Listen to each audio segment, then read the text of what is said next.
चतुष्टय म्हणजे चारी पाहल्या का. पहिला अधिकारी, दुसरा, तिसरा, चौथा अधिकारी कोण आहे याचा.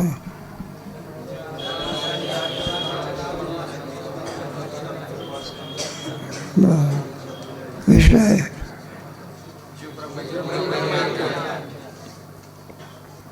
अधिकारी, विषय, आता प्रयोजन.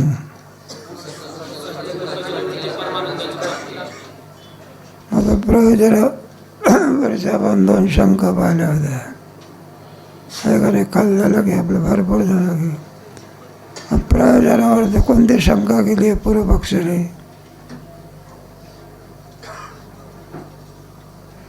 जीवात्मा परमानंद स्वरूप असतात.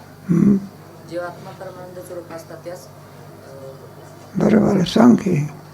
परमानंद स्वरूप असतात त्याचा आनंदाची प्राप्ती पुन्हा आनंदाची प्राप्ती. आणखी कोणाला सांगता येते का. काल बरोबर सांगितलं. प्रयोजन कोणतं आहे.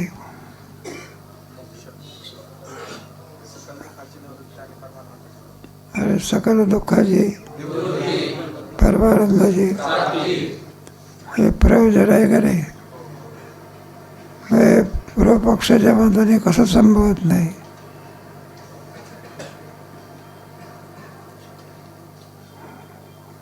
बरं, उद्या तुम्हाला अनुवाद करता आला पाहिजे. गेल्या वर्षीचे बरोबर अनुवाद करायचे. सीताराम व्हायला पाहिजे. जो आत्मा आहे त्या जीव आत्म्याच्या ठिकाणी आनंद स्वरूप हे प्राप्तच आहे, परंतु त्या प्राप्त वस्तूची पुन्हा प्राप्ती कशी व त्या आत्म्याच्या ठिकाणी दुःख हे निवृत्तच आहे आणि त्या निवृत्ताची पुनर्निवृत्ती कशी असे बरोबर आहे की.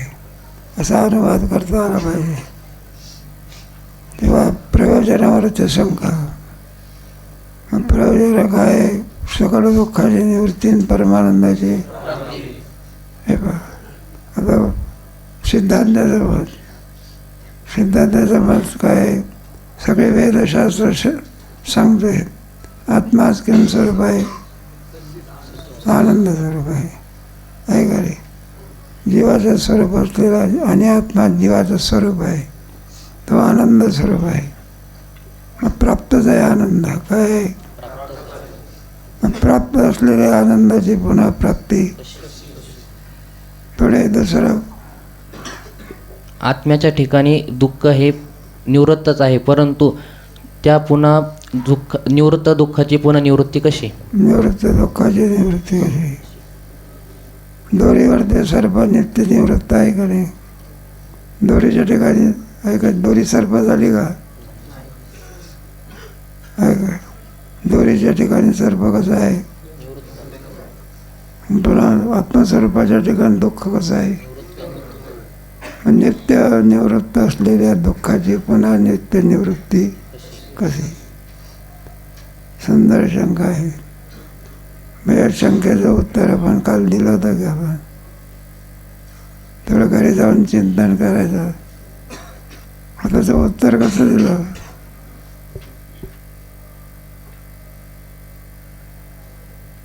नाही सांगते. 2-3 कंकणाचं उदाहरण सांगितलं. लेखणीचं उदाहरण सांगितलं आहे का रे. ती लेखणी आहे आणि कानावरच लेखणी आहे. कुठे आहे. पण त्याला भ्रम झाला आहे माझी लेखणी काय झाली. त्रयस्थ माणसाने लेखणी आनंद दिले काय त्याची जाणीव करून दिली. आनंद दिली का. मग प्राप्तच होती का लेखणी. तरी प्राप्ती जागा झाला. व्यवहार झाला. त्याचं शास्त्र किंवा वेद म्हणा हे का आनंद देत असतात की आत्मस्वरूपाच्या आनंदाचीच आपल्याला ओळख करून देतात. गुरुजी काय करतात. आनंद देत असतात असलेल्याचीच काय करून देतात आणि आपल्याला भ्रम होत असतो. तो भ्रम निवृत्त झाल्यानंतर श्रीगुरूच्या कृपेमुळे मला आत्मानंदाची काय झाली. आत्मा दुःखरूप होता का? नसलेल्या आत्म्याची प्राप्ती झाली की आत्मा होतात. मग गुरुजीने का आनंद दिला का त्याचा भ्रम घालवला, संपला. पुढे नित्यनिवृत्त आहे ना, नाही सांगणार. दोरीच्या ठिकाणी सर्प आहे का? मग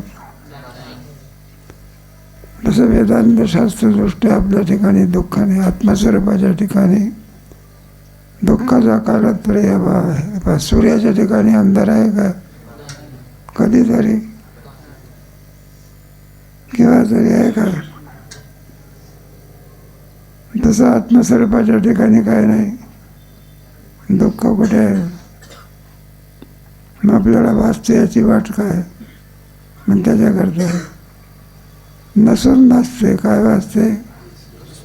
दोरीच्या ज्ञानाने सर्पाची काय होते? खरोखर सर्प होता का? नित्यनिवृत्त होता. म्हणून नित्यनिवृत्त असलेल्या दुःखाची सुद्धा निवृत्ती संभवू शकते. तसं आत्मस्वरूपाच्या ठिकाणी दुःख नसून सिद्धाला अधिष्ठान ज्ञानाने दुःख निवृत्तीची काय होते? संभवू शकते. आता दुसरी शंका आहे, वाचा. शंका दुसरी. मोक्ष स्वरूपामध्ये कारणसहित जगन निवृत्ती आणि परमानंद प्राप्ती असे 2 अंश आहेत. बरोबर आहे. दुसरी शंका कशी आहे? मोक्ष स्वरूपामध्ये 2 अंश आहे का नाही? पहिला अंश कोणता आहे? परमानंदाची. दुसरा आहे सकल दुःखाची, आहे काय? एक आहे प्राप्ती आणि दुसरी काय आहे? मला संभवू शकत नाही. मला कशी काय संभवू शकत नाही? एवढा प्राप्ती जी आहे ना ती भावरूप आहे. काय? आणि निवृत्ती कशी आहे? मग आहे का नाही? आणि परस्पर काय असतो? विरोध असतो. भावरूप आहे तर अभावरूप कसे? अभावरूप आहे तर 2 विरोधी धर्म एका ठिकाणी राहू शकत नाही. आहे का? एखादा पोरगा म्हणाल मी पासही झालो आणि काय झालो? अरे पास तरी मान नाही तर काय म्हण? नाही का? 2 धर्म एका ठिकाणी राहते का? मग एखादा माणूस म्हणतो मी ब्रह्मचारी आहे आणि गृहस्थी आहे. 2 धर्म, एक कोणताही धर्म राहील. कोणता? एखादा माणूस म्हणायला लागला मी मेलो येईन जिवंत ये. मेला आहे तर जिवंत कसा? जिवंत आहे तर कोणातरी दवाखान्यात ते तपासण्याकरता झाला, पेशंट होता. तर डॉक्टरला काही त्याची नाडी बिळी मला काही लागली नाही, ठोके बिके असं नाही. थेटोस्कोप असतो ना, त्याच्यात कळत असते. मग ठीक आहे, काही लागे ना. मग त्याला वाटलं हा काय झाला? मेला. मग तिथं लिहून ठेवलं काठवरती अमकर हा काठ आपल्या वार्डमधला मनुष्य अमक्या काठेवरचा काय झाला? ते जास्त वेळेपर्यंत प्रेत ठेवणं चांगलं नाही म्हणून त्याला स्ट्रेचरवर घेऊन जातात. मेणाऱ्या माणसाला सांगितलं म्हणलं हे बा त्या काठवर ते मनुष्य आहे, तो मनुष्य काय झाला? मेला. त्याला घेऊन प्रेत जिथं ठेवतात तिथं घेऊन झाला. मग ते मेला आहे असं समजा. मग ते स्ट्रेचवर नेणारे माणसं ते त्याच्याकडे आले आणि त्याला स्ट्रेचरवर. आता मेला नव्हता, जिवंतच होता. मग काय होता? तर म्हणला स्ट्रेचरवर कशा करता? डॉक्टरने सांगितलं तू मेला म्हणून. तो सांगते मी मेलो नाही म्हणून. म्हणला स्ट्रेचरवर ठेवणारी माणसं काय म्हणतात? मग शेजारची माणसं सांगायला लागली. म्हणलं तर जिवंत आहे ना बोलून राहिला. डॉक्टरने सांगितलं मेला आहे म्हणून. कोणी? डॉक्टरांनी सांगितलं. अहो पण तो बोलतो ना, तुम्ही काही शिकले का? मेला आहे गेलो. तो स्वतः सांगतो मी काय आहे. तरी म्हणायला लागले तुम्ही काही शिकलेले आहात का? आमच्या डॉक्टरच्याकडे हातभर ड्युटी आहे म्हणाला. मेला आहे तर बोलतो कसा आणि बोलतो तर आहे का नाही. मग तुमचा मोक्ष भावरूप आहे तर अभावरूप कसा ना भावरूप आहे तर दोन धर्म एका ठिकाणी राहू शकत. एक तर मेला तरी म्हणा नाही तर काय म्हणा. मग दोन धर्म संभवू शकत नाही. तुमचं प्रयोजन संभवू शकत नाही. अशी पूर्व पक्षाची काय टीका आहे. वाचा. त्यात निवृत्ती म्हणजे नाश तो अभावरूप आहे आणि परमानंद प्राप्ती भावरूप आहे. या निवृत्ती म्हणजे प्राप्ती म्हणजे भावरूप. एखाद्या वस्तूची प्राप्ती झाली म्हणजे भावरूप नाही का. आणि निवृत्ती अभावरूप. दोन धर्म एका ठिकाणी राहू शकत. आता सांगितलं ना. एक तर पास तरी झाला म्हणा नाही तर काय म्हणा. म्हणलं पाचही आहे आणि काय आहे. हो म्हणलं आमचा मुलगा पाचही झाला नापासही झाला. हो म्हणलं असं खोटं असतं का. पास आणि आम्ही काय खोटं सांगतो का म्हणलं. म्हटलं 2 वर्षापर्यंत त्याला 50पैकी 15च मार्क मिळायचे. किती 15च मार्क मिळायचे. नापास व्हायचा काय व्हायचा. यावर्षी म्हणलं 50पैकी 17 मार्क मिळाले. किती मिळाले. नापास असून काय झाला होता तो. दोन धर्म एका ठिकाणी संभवू शकत. मग तुमचा मोक्ष काय होत नाही. संभवत नाही. परम प्रयोजक व्हा. मग त्याचं उत्तर द्यायचं आहे. म्हणजे पहा जे निवृत्ती आहे ना तो मुळामध्ये दुःख नाहीच. अरे का लक्षात. त्या दुःखाची निवृत्ती म्हणालात ना ते दुःख अध्यस्त आहे. तुम्हाला नंतर सांगू धीरे. अध्यस्त पदार्थाची निवृत्ती अधिष्ठान रूप असते. म्हणून बरं का अभावरूप मोक्ष नसून कसं आहे भावरूप आहे. असं क्रमाक्रमाने सांगायचं. वाचा. यावरून तुमचे प्रयोजन म्हणजे फल जो मोक्ष तो भाव आणि अभावरूप झाला. पण भाव अभाव हे विरोधी धर्म एका ठिकाणी एककाली राहत नाहीत. म्हणून एका ठिकाणी दोन धर आहे. एखाद्या खोलीमध्ये गेला माणसं म्हटला तिथे प्रकाश आहे आणि काय आहे. मग अंधार परस्पर विरोध आहे करे. अंधार कशामुळे जातो.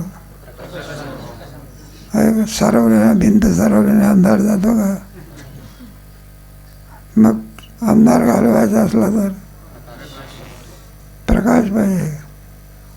एखाद्या खोलीमध्ये अंधार आहे आणि घालवायचा असला तर विना प्रकाशाशिवाय अंधार जाऊ शकत नाही. काय नाही म्हणलं काही प्रकाशही आहे आणि काय आहे काही. एक धर्म राहतो. तात्पर्य भावरूप तरी म्हणा नाही तर काय म्हणा. म्हणलं भावरूप असं काय म्हणतात. दृष्टांत द्यायला वाईट आहे पण सिद्धांताला चांगला आहे. म्हणलं मी ब्रह्मचारी आहे आणि पुन्हा काय गृहस्थी आहे. तर ब्रह्मचारी कसा ब्रह्मचारी असेल तर एक धर्म राहील. कोणता पुढे वाचा. समाधान हे म्हणणे बरोबर नाही. कारण अज्ञान आणि अज्ञान कार्य जगत ब्रह्मावर अध्यस्त आहे. सिद्धांत आहे. आत्मस्वरूपाच्या ठिकाणी जगत काय आहे. आता तुम्हाला पहिली वेळ समजणार नाही अध्यस्त म्हणजे काय वगैरे. ते क्रमे एक दोन तरंग झाले म्हणजे मग तुम्हाला समजेल. ती वेदांताची भाषा आहे ना. प्रारब्ध येणारे पोरग आहे ना. 1-1.5 महिना त्याला वाटते बुवा काय सांगते कोणाच माहिती. कधी ऐकलेला नसतो कधी काही नसते. असं कठीण वाटते त्याला. ते म्हणतात बुवाचं डोकं फिरलं आहे का काय फिरलं. कुठून अध्यस्त आणला कुठून राज्यान सरपण ते अध्यस्त म्हणजे मिथ्या. अध्यस्त म्हणजे नसूनच नाही. जे ज्या वस्तूमध्ये नाही ते त्या वस्तूमध्ये दिसणं याला अध्यस्त म्हणतात. त्याप्रमाणे अध्यस्त म्हणजे नसून प्रत्ययाला येणं, त्याला अध्यस्त असं म्हणतात. दोरीवरचा सर्प असून दिसत असतो का नसून? असून दिसतो का? वारुळातला नसून दिसते का? अरे वारुळातला नसून दिसते का? असं पणा काढून येतो बाहेर. आणि दोरीवरचा सर्प, दोरीवरच्या सर्पाला काठी पाहिजे का मारायला? वारुळातला नाही तर वारुळातल्या सर्पाला दोरी दाखवली. मग राज्यावरचा सर्प कसा आहे? अध्यस्त. आणि वारुळातला सर्प कसा आहे? सत्य.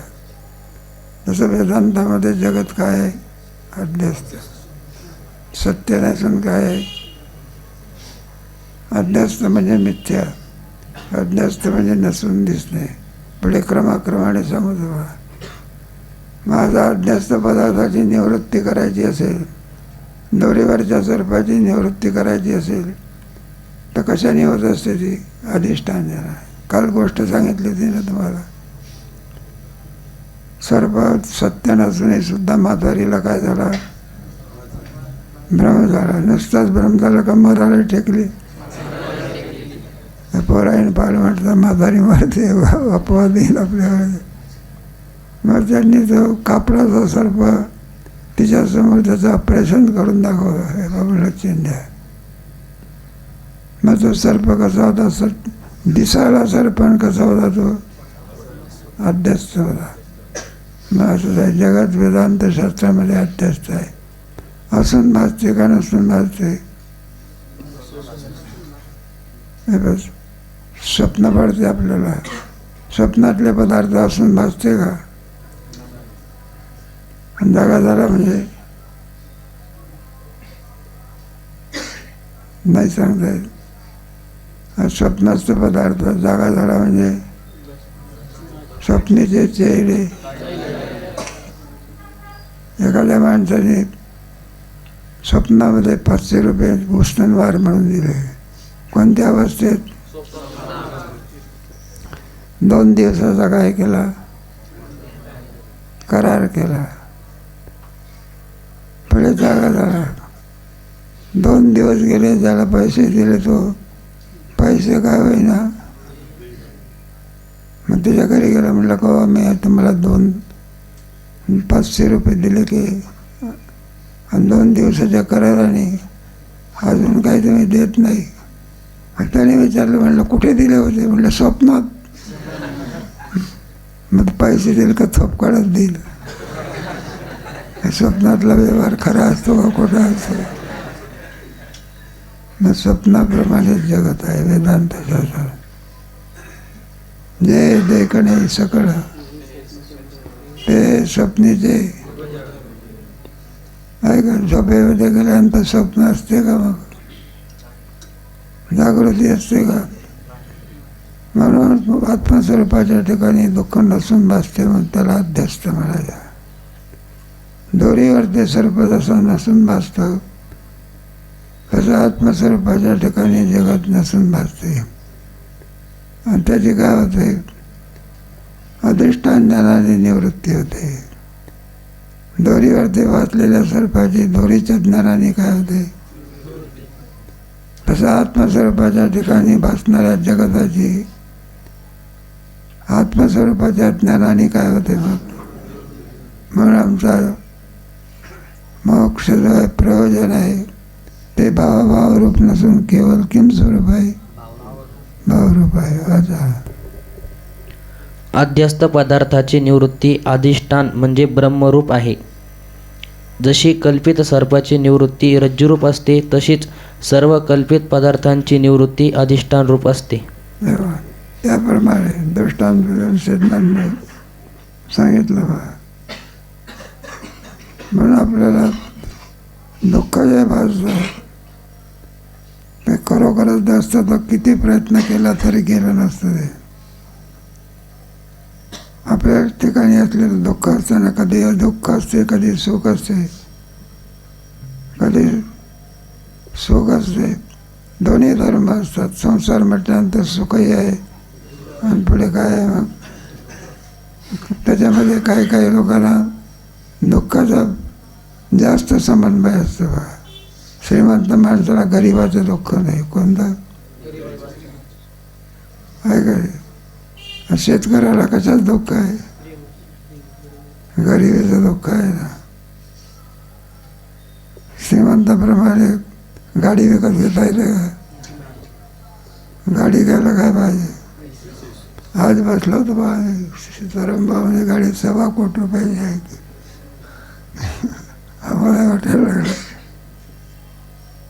1.25 कोटी रुपयाची गाडी कुठे शेतकऱ्याला घेता येते का? सारं घरदार विकलं तरी सगळं. मग गरिबाला कसं दुःख आहे? गरिबीचं दुःख आहे, पण रोगाचं दुःख नाही. निरोगी आहे. काय? एखादा श्रीमंत मनुष्य आहे बरं का, त्याला गरिबीचं दुःख नाही. कोणतं नाही?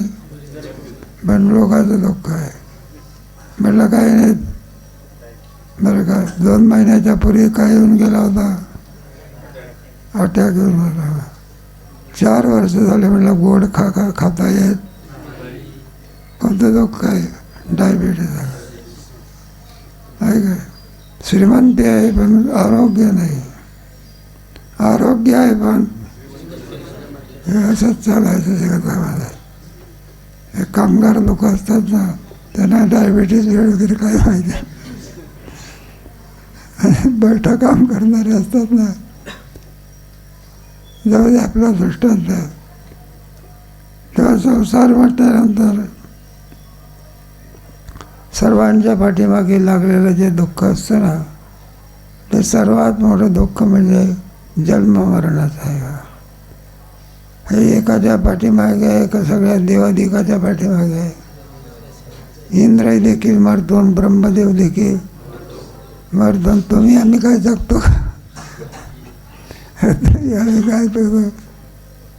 बरं केव्हा माणूस मरेल हे काही सांगता येत काय? म्हणलं बसला होता, बसल्या बसल्याच मान टाकली. म्हणलं उठलं नाही का? म्हटलं तसं संपलं की काय करे. बालपण केव्हा येईल हे काय करता येते? सांगता येते. तरुणपण केव्हा येईल? म्हातारपण सुद्धा क्रम आहे त्याला. काय बालपण झाल्यानंतर तरुणपण झाल्यानंतर हे बरोबर क्रम आहे. पण मृत्यूचा क्रम नाही. किंवा मृत्यू येईल हे काही सांगता येत नाही. त्याच्यात काय करे. मुलंही मरताना दिसतात. तरुणीसुद्धा काय होते. म्हातारी किंबहुना तरुणच लवकर जातो, म्हातारा पुष्कळ दिवस जगतो. काही करा. काय तुमचे बदामाचे काजू सकाळचे लाडू का काय करा. एखाद दिवशी राम बोलबाई एखादा भाकरी खाऊन 80-85 वर्ष जगतो. दृष्टांत सांगितला. सर्वांमध्ये दुःख कोणतं मोठं आहे? मग जन्ममरणाचा. त्याला संसार म्हणतात. काय म्हणायचं? हे टोपले भिंतन घरांवर याला संसार वेदांत शास्त्रात म्हणत नाही. मग कोणता आहे? पुनरपी जननम पुनरपी, याला संसार असं म्हणतात. या दुःखाची काय झाली पाहिजे? निवृत्ती. अधिष्ठान ब्रह्माच्या द्वारा, ज्ञानाच्या द्वारा या दुःखाची काय होते? त्याची सरली झाला सफळ. मग एवढ्याकरता मनुष्य देह आहे. मग सकल दुःखाची काय झाली पाहिजे? मग ते दुःख सत्य नसून मिथ्या आहे म्हणतो ते अधिष्ठान ज्ञानाने काय होते? सत्य असताच किती प्रयत्न केला तर ते निवृत्त झालं. आहे का? दोरी दाखवली म्हणजे कोणता सर्प निवृत्त होतो? भासलेला. आणि अरण्यात भासलेला बिळातून निघाला दोरी दाखवून जात असतो का तो? ज्या अर्थी दुःख निवृत्त होते त्या अर्थी ते अध्यास्त असलं पाहिजे. आणि अध्यास्त माये म्हणून ते निवृत्त होते. म्हणून अलग असं तेव्हा आनंदाची प्राप्ती भावरूप अंश आणि सकल दुःखाची निवृत्ती अभाव अंश. दुःख हे सत्यानं निवृत्त हो जरी झालं तरी ते मिथ्या आहे. म्हणून आमचा मोक्ष जो आहे तो मोक्ष भावरूप नसून केवळ भावरूप आहे. पुढे वाचा. यास्तव सर्व दुःखांची निवृत्ती अधिष्ठान ब्रह्मरूप आहे. कारण सर्व अनर्थांचे स्थान जे जगत त्याचे अधिष्ठान ब्रह्म असून ते भावरूप आहे. आता येईल तुम्हाला क्रमक्रमी सगळी काही वेळा कळत नाही. या ब्रह्मस्वरूपावर ते सगळ्या जगताचा अध्यास होत असतो. अध्यास होण्याकरता अगोदर कोणतं तरी तत्व असावं लागत असते. दोरीवर ते सर्प ज्या अर्थी भासतो, सर्पच नसेल तर सर्प नाही, दोरीच नसेल तर सर्प भासेल. सर्प भासण्याकरता काय पाहिजे? दोरीच नाही दिसेल, सर्प भासेल का? मग अगोदर कोण पाहिजे? पुढे सांगू तुम्हाला कोणती कोणती सामग्री पाहिजे. त्याप्रमाणे आज मिथ्या असलेला संसार भासण्याकरता कोणीतरी तत्व असावं लागतं. त्याला ब्रह्म म्हणतात. काय म्हणायचं? आणि त्या ब्रह्मस्वरूपावर ते जगताचा अध्यास होत असतो. अध्यास होण्याकरता निरधिष्ठान हो कुतो ब्रह्मा. अधिष्ठान नसेल तर ब्रह्म होऊ शकत. ब्रह्म होण्याकरता अगोदर कोणत्याही परिस्थिती याची स्थिती असावी लागते. तेव्हा अध्यस्त म्हणजे मिथ्या. हा नित्य पदार्थ जो असतो तो अधिष्ठान ज्ञानाने निवृत्त होतो. म्हणून हे जे दुःख आहे ते अत्यस्त आहे. ब्रह्माचं ज्ञान झालं की दुःख दुःख तर हे काहीचंही नाही. अवघे चित्रलोक्य आनंदाचे आता दुःख समजा. अवघाची संसार मग दुःखाची आता कुठे आहे? संतांच्या ठिकाणी दुःख असते का? मग दुःख ते काहीचंही नाही. स्वप्नाची तो का म्हणे खातो त्याला दुःख माहिती आहे का? आणि ते कोणाच्या पाठीमागेला? तुमच्या म्हणजे पाचवीलाच पोचलेलं आहे का? प्रवास जरी करत असले तर म्हणलं कधी ॲक्सिडेंट होईल काही सांगता येत. दुःख असते का? आहे का? हे गाड्या आहेत तर माणसं कमी आहे. काय झालं? हे मोटारसायकल ते वाहनाची काय लागते? आणि थोडी चुकी झाली तर राम बोला भाई.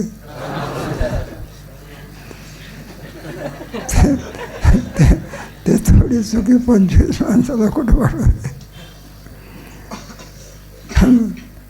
ड्रायव्हरवर सर्व काय असतं ते अवलंबून असतं. कोणावर ते ड्रायव्हरला झोप येत असली त्याला सांगावं लागते गाडीवर थांबावं झोप काढून घे. अधिष्ठान ज्ञानाने अध्यस्त पदार्थाची निवृत्ती होते. म्हणून दुःख हे अध्यस्त आहे. म्हणून अधिष्ठान ज्ञानाने म्हणजे ब्रह्मज्ञान आणि दुःखाची काय होते? निवृत्ती होते. म्हणून आमचा मोक्ष भावाभावरूप नसून केवळ भावरूप आहे. असं उत्तर आहे त्याचं. वाचा. म्हणून कारण सवर्तमान जगन निवृत्ती भावरूपच आहे. यावरून केवळ भावरूप मोक्ष आहे हे सिद्ध झाले.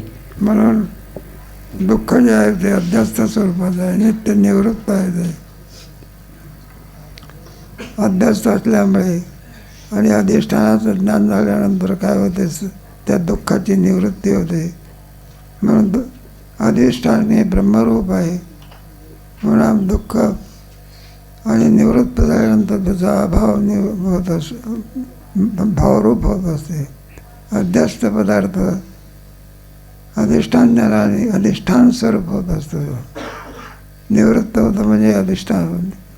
म्हणून अभावरूप दुःख नसून कसं आहे ते आपलं ब्रह्म हे कसं आहे? भावरूप. अध्यस्त पदार्थाची निवृत्ती किन स्वरूप होते? अधिष्ठान द्रव्य. अधिष्ठान भावरूप आहे का भावरूप आहे? निवृत्ती कशी होते? भावरूप. आणि प्राप्ती पुन्हा काय आहे? म्हणून भावरूप स्वरूप मोक्ष नसून किम स्वरूप आहे? भावरूप आहे. दोन्ही शंकांचं उत्तर. प्राप्ताची प्राप्ती कशी? नित्य निवृत्तीची. आणि भावरूप कसं संभवू शकतो? तरंग काय झाला? पहिल्या तरंगाचे रहस्य. मुख्य वेदांतशास्त्र म्हणजे व्यासकृत ब्रह्मसूत्रे. त्यावर सुमारे 10-12 भाष्ये झालेली आहेत. त्यांपैकी श्री शंकराचार्य, श्री रामानुजाचार्य, श्री मध्वाचार्य व श्री वल्लभाचार्य यांची भाष्ये प्रसिद्ध असून त्यांचे संप्रदायही चालू आहेत. शंकराचार्य, रामानुजाचार्य, मध्वाचार्य, वल्लभाचार्य यांचे मठ आहे ना. मोठे पंढरपूरला गेल्यानंतर चंद्रभागेच्या पलीकडे तो कोणाचा मठ आहे? तो वल्लभाचार्याचा मठ आहे. त्यांच्यामध्ये भक्ती प्रमाण रूप आहे. जसं वेगळं दर्शन करा. हे वेदांतशास्त्र शंकराचार्यांचंच आहे. आणि राम इकडे आहे ना तुमच्याकडे मठ आहे ना इकडे, तिथं रामानुजाचार्य आहे. असे प्रत्येकाचे संप्रदाय चालू आहे बरं का. त्या संप्रदायामध्ये प्रत्येकाचे भाष्य आहे की ग्रंथ लिहिलेले आहे. तेव्हा प्रत्येकाच्या याच्यामध्ये वेगळे वेगळे विचार आहे. वाचा. बाकी निंबार्क, विज्ञान भिक्षू वगैरेंची भाष्ये प्रचलित नाहीत. त्याच्यामध्ये काही लोकांची भाष्य हल्ली आहेत की, आणि ते निंबार्क, विज्ञान भिक्षू आजपर्यंत सर्वांनी आणि लेखन केलेलं आहे. सर्वांचंच लेखन काही उपलब्ध आहे असं नव्हे. फार थोड्या लोकांचं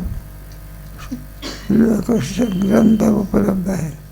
बाकी कालाच्या बघा आता तरी काय कुठं कोण वाचायला खोलवर काय करीत नाही.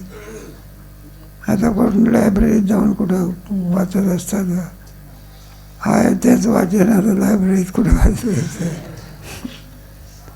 झालेलाच पाठ पुन्हा वाचत नाही. नाही तुम्ही नाही बरं का. आणि कोण ग्रंथ वाचायला लागला. जाऊ द्या, ते बरं आहे. वारकरी शिक्षण समितीचे उपकार आहे. ते पाठ तरी कोण करत असते का? पण ते संस्थेने ठेवलेलं आहे. पाठ काय केलं पाहिजे? पाठांतराची परीक्षा पास झाला पाहिजे. त्यांच्याकडून ओव्या काय करायच्या? कोणी म्हणाल का आम्हाला ओव्या येते, आम्ही पाठ करतो, आम्हाला समजत म्हणून घेण्याचं विनाकारण तुम्हाला नाही का त्रास कशा करता? आमच्या भाऊ काय करू? आम्हीच म्हणू की पाठ करण्याचं काय लोकांकडून म्हणून घ्यायला पाहिजे का कोणतरी? आमचं आम्हालाच काय होतं.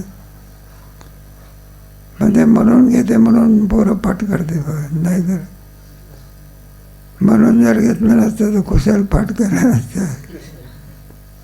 मग ते संस्थेने पद्धत ठेवलेली आहे. गोव्या काय करायच्या? काय गीता म्हणा, गोव्या म्हणा, पाठ करू. म्हणून हे पाठांतरामुळे ज्ञानेश्वरी वगैरे आदी करून लोकांच्या मुखामध्ये आहे. जाऊ दे आपला. तेव्हा बरेचशी भाष्य असली पण ती उपलब्ध नाही. त्याचे भिन्न भिन्न विचार आहे. आपल्याला वेदांतशास्त्राचा विचार करायचा आहे. पुढे श्री शंकराचार्यांनी आपल्या भाष्यात अथा तो ब्रह्म जिज्ञासा या सूत्रानुसार अनुबंध चतुष्टय सांगण्याची जी सरणी घातली आहे, त्याचप्रमाणे मूल विचार सागरकर्त्यांनी या पहिल्या तरंगात आरंभी अनुबंध चतुष्टयाचे वर्णन केले आहे. हे कुठेही असते, कोणताही ग्रंथ असू द्या. ग्रंथ म्हटल्यानंतर त्याच्यामध्ये अनुबंध चतुष्टय असतो. गीतासुद्धा ग्रंथ आहे बघा. दिसायला 700 श्लोक आहे पण काय तो ग्रंथ आहे. तो ज्ञानेश्वरी वगैरे लिहिलेला आहे. कारण त्याच्या गोड प्रमाणे सांगा. आजची गीता जयंती आहे ना, आज भगवान श्रीकृष्णाने अर्जुनाला ग्रंथ सांगायला काय सुरुवात केली होती. युद्धामध्ये अर्जुन गेला, पण युद्ध न करताना काय बसला, खालीच बसला. काय करे नयोत्स इथे गोविंद पाहिलं. सिद्धांती मम करत्राणी मग हे प्रदुष्ट शरीरेने गाढनिवास संसते नयोत्स इथे गोविंद रथोपस्थोप. मला मी बळीच युद्ध करणार नाही. रथोपस्थोपच म्हणजे रथावर काय झाला, बसला. नादा कशा करता होता, काय करे. आणि युद्ध करण्याचं टाकून दिलं आणि काय झालं, नसताच बसला का रडत बसला. अश्रुपूर्ण कुलैशनम अत्यंतता कृपया विष्ट अश्रुपूर्ण कुलैशनम विषजंतमिदम वाक्य. त्याच्या डोळ्यातून अश्रू पडतो. अश्रुपूर्ण कुलैशनम असं म्हटलेलं आहे. मग आता याला युद्धामध्ये कशात तत्पर करा, युद्ध करण्याकरता परीक्षा देण्याकरता येतो, काही नाही दाराने येतो, हा देवाला नाव देतो, निघून जातो. काही काही पोरं काय असतात ना, त्याला सांगावं लागत असते घाबरू नको, नाही पाहायला तरी शून्याने मार्क मिळणार. तुला परीक्षेला आला ना, मग जरी आणखी तू नाही पेपर दिला तरी तुला 1 मार्क काय करू देऊ घे. कर्तव्याचं काय केलं, पालन केलं ना, नाही का नका पेपरावर काही लिहिणं, पण परीक्षेला बसला ना. मग ज्या कार्य करता आला ते कार्य न करता राहा. आणि नाही का तेव्हा जरा पुन्हा युद्धामध्ये तत्पर करण्याकरता काय सांगावी लागली, त्याची कारणं शोधावी लागली.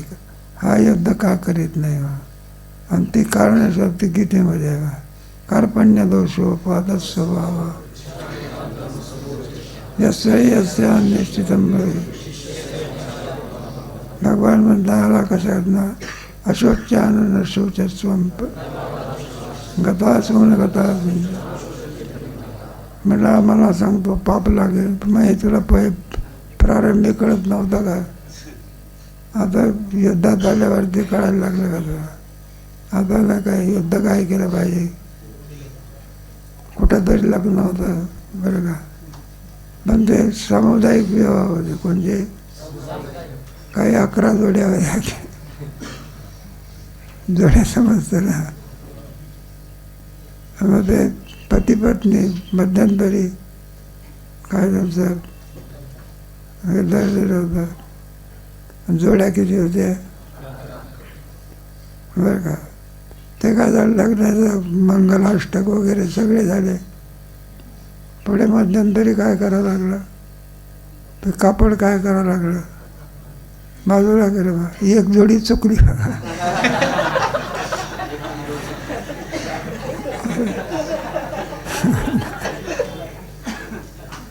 आणि एक जण म्हणायला लागला, म्हटलं बाबा मला एक मुलगी काय नाही. अलग मग आता नवरीचा बाप काय म्हणेल, म्हणजे आजपर्यंत काय भोकणं होता का,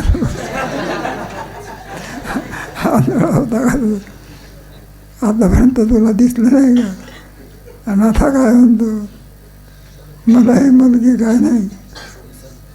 त्याप्रमाणे अर्जुना आतापर्यंत काय जो आंधळा होता का, आणि आता म्हणतो मला काय लागेल, मी युद्ध करीत. शब्द का बरं, जाऊ द्या. सुंदर गीता ग्रंथ आहे, त्याच्यामध्ये सगळं आतापासून तर इथेपर्यंत चांगला. सगळ्या ग्रंथाचा काय आहे, दिसायला 700 श्लोक आहेत, तेवढे त्याच्यात एकच श्लोक कोणाचा आहे, धृतराष्ट्राचा बरं का. संजयचे किती श्लोक आहे, उद्या मोजून सांगा मला, आज जाऊ द्या. अरे संजयचे श्लोक आहे ना त्याच्यात, संजयचे श्लोक आहे. त्याचप्रमाणे कोणाचे अर्जुनाचे श्लोक आहे, आणि भगवान श्रीकृष्णाचे काय? 3 आहे ना. धृतराष्ट्राचा माझा किती आहे? एका श्लोकात गीता भरलेली आहे. ते रामसुखदासजी सांगायचे. मला जय कोणाला प्राप्त होईल? पहिला श्लोक काय आहे? धर्मक्षेत्रे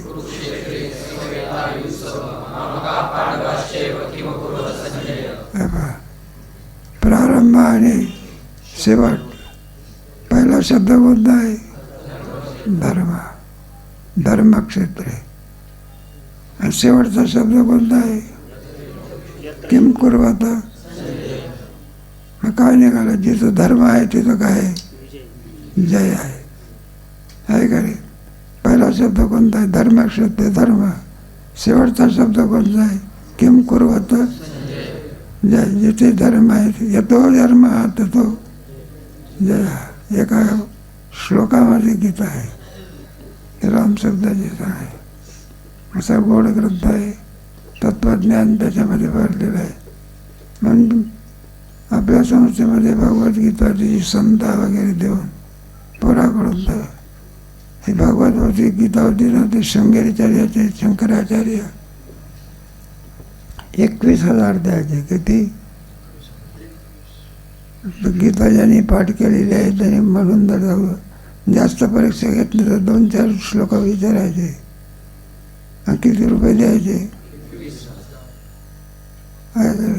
बरं काय आपल्याला देत होतं एक आपल्याला ठेव होती का? मग गीता ही उपलब्ध राहावी, ते जिवंत राहावी. मग संस्थेने सुद्धा कोणता ग्रंथ ठेवलेला आहे? श्रीमद भगवत गीता. असा या गीतेचा जन्म आपल्या भारतामध्ये द्वापार युगामध्ये भगवान श्रीकृष्णाकडून अर्जुनाला अर्जुनाचं निमित्त करून गीता काय केली? मग निमित्त कोणाचं आहे? कोणतरी निमित्त लागते ना. हे काय अर्जुनाकरता गीता सांगितली की सगळ्या जगाकरता आहे का? एकाच युगाकरता सांगितले का? मग द्वापार युगात सांगितले. कलियुगामध्ये जशीच्या तशीच गीता आहे. याच्यावरती अनेक लोक. मग ज्ञानेश्वर महाराजांनी पुन्हा आणखी त्याचं आमच्याकरता सुलभीकरण केलं. म्हणजे संस्कृतामध्ये असल्यामुळे जे लोकांना संस्कृत येतं त्यालाच उपयोग होईल, बाकीच्याला कोणाला होणार? बायांना काय उपयोग त्याचा? किंवा सामान्य माणसाला काय उपयोग? म्हणून तरी संस्कृताची गाण आहे. तेवढं आणि नचलीन धर्मनिदानेस ब्रह्मसाम्राज्य दीपिका विठोबाचा प्राण. हे मराठीचे ब्रह्मविद्येचे. मला संस्कृत भाषेतून कोणत्या भाषेत आणली? आपली बोलभाषा कोणती आहे? मराठी. उपकार कोणाचे आहे? लोपले ज्ञानाचे गीत नाही अवतार पाडून. माझे उपकार कोणी केले? आहे काय? मग काय ज्ञानेश्वर महाराजांनी काय 50व्या वर्षी गीता लिहिली का? मग कोणत्या वर्षी? 14व्या वर्षी. नाही, दिवसा गीता लिहित होते आणि रात्री चिंतन करत होते. असं होतं का? नाही, म्हटलं चांगला अभ्यास करून मग गीता सांगत होती. असं नाही का? आपण रात्री अभ्यास करतो आणि दुसऱ्या दिवशी परीक्षा द्यायला येतो. असं मी रात्री गीता करून सांगत होते का? अभ्यास करून उपजताची आणि वर्ण म्हणून गीता ही त्यांना नाही लागली की होती त्यांच्याकडे. त्याला काही ज्ञान. सूर्याला कुठं प्रकाश आणावं लागतो का? आणि दिव्याला ते प्रकाश आणावं लागतो. आणि सूर्याला प्रकाश आहे. सूर्याचं काय? तसं गीता म्हणजे 700 श्लोकाचा असलेला वेद आहे का? काय वेद आहे. तर मला आहे ना तात्पर्य कशा करता हे सगळं सांगितले. तत्वज्ञान आहे ना. मग गीता चांगली आनंदाची गोष्ट आहे ना. जवळजवळ सगळ्या पोराकडून गीता काय करून घेतात मग पाठ करून घेतात, त्याचा अर्थ सांगतात.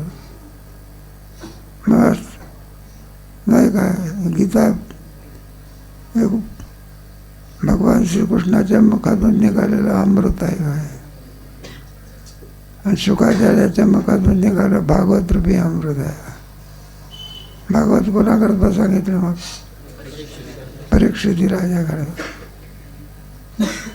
ते कोणाच्या मुखातून निघालेलं अमृत आहे? मग जो भगवान बरं का पांडुरंगाचा अवतार ज्ञानेश्वर महाराज आहे, तेच ज्ञानेश्वर महाराज नाथ महाराज आहे. असे अवतार आहेत. नामदेवाचा अवतार तुकोबर आहे, ज्ञानेश्वर महाराजाचा अवतार नाथ महाराज. नाथ महाराजांनी भागवत दिलं, ज्ञानेश्वर महाराजांनी गीता मराठीत करून तुमच्या आमच्या ठिकाणी दिलं, आणि तुकोबर आहे नामदेव महाराजांनी काय दिलं? वेद दिला.